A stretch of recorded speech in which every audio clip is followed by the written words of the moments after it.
think the interesting thing for me is I was born in 1953, so that in 1959, when a lot of the big changes in desegregation occurred on the island, I was not an impressionable kid at that point in time. So my memories basically are of a desegregated Bermuda, not a segregated Bermuda.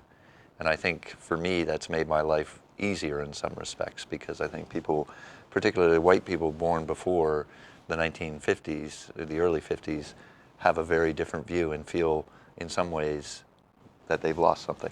I think mistakenly, but. Just that period before you were born, when things were really rough in terms of racism in this country. Yeah.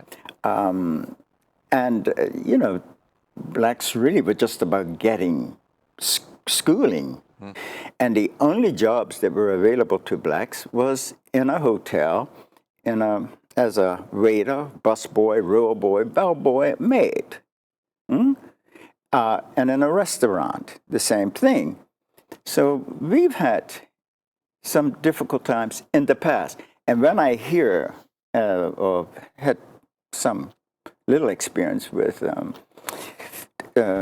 this movement here, and I'm going to call it movement of the Aspen group, I'm very pleased that they're taking note of some of the background. And then, of course, there have been changes, which I think Jeff will acknowledge after 53, when he was just come into this world. He's seen the changes, he's experienced them, and so on. Right. And I saw them, obviously, from a different perspective of my father.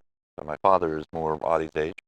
They were probably more on opposite sides of the fence than the same side of the fence.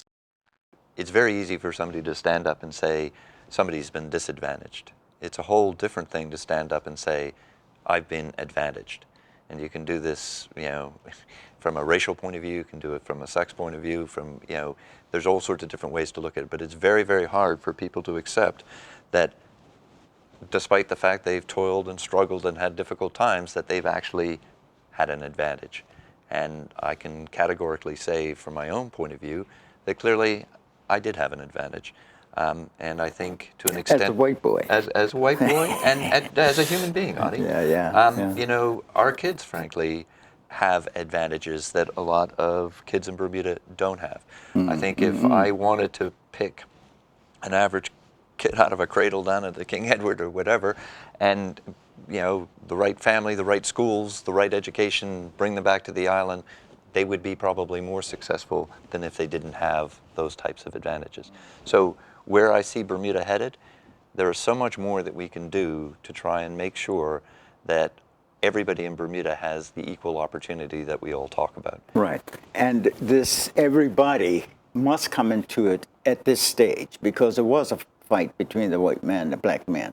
But I think where we are now, the world's got to be made, scratch the world. Bermuda's got to be made and molded by the present day generation for the future generations. And if the future generations are going to have rights, we've got to recognize those rights now, those entitlements to the people, to people generally. We've got to find a way to distribute the wealth more fairly among people who are going to treat other people fairly, and provides a pathway to give everybody their right. And that's one of the things, interestingly enough, that I think we have a very good opportunity to effect a peaceful type of change. I think Bermuda's been through the last 5 years, you know, a huge catharsis in terms of how we've looked at a lot of different issues. And part of it is political, part of it is circumstantial. But the point is that everybody's very raw, very sore, and very upset. And I think a lot of people feel that by doing something for the community, you're giving up something. And I think we're in a position now to change that view. The issue now is, how do we make sure that these rights are actually exercised? And I guess where we see the clear evidence that they're not being exercised is the prisons, they're full of black kids. Basically, the educational system, where basically the private educational system is doing a better job than the public system, despite the fact that there's a whole bunch more funds going into the public system. How do we help make that happen?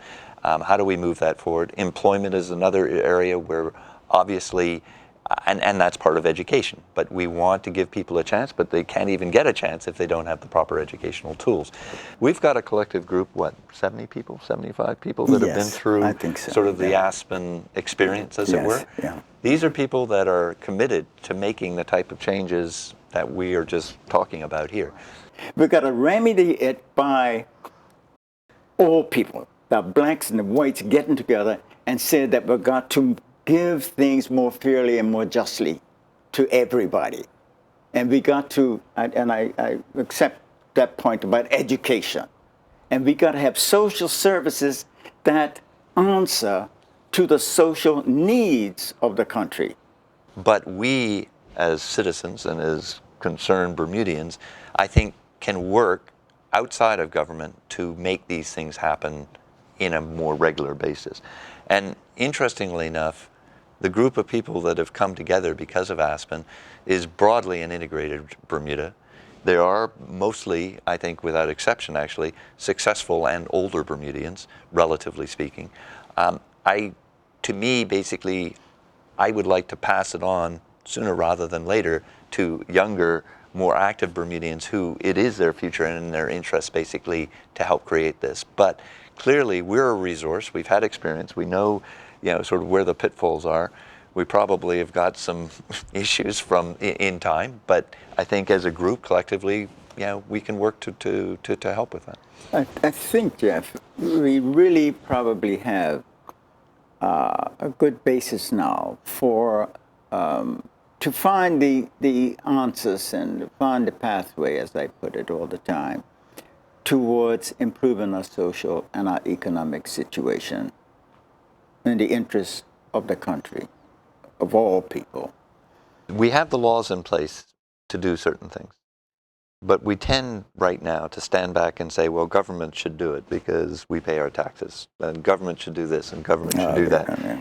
And the sad reality is we do elect them, but fundamentally they're just government. It's us that need to make the changes. It's us in our everyday lives, the way we approach people, the way we deal with people, and the way collectively that we approach problems and issues.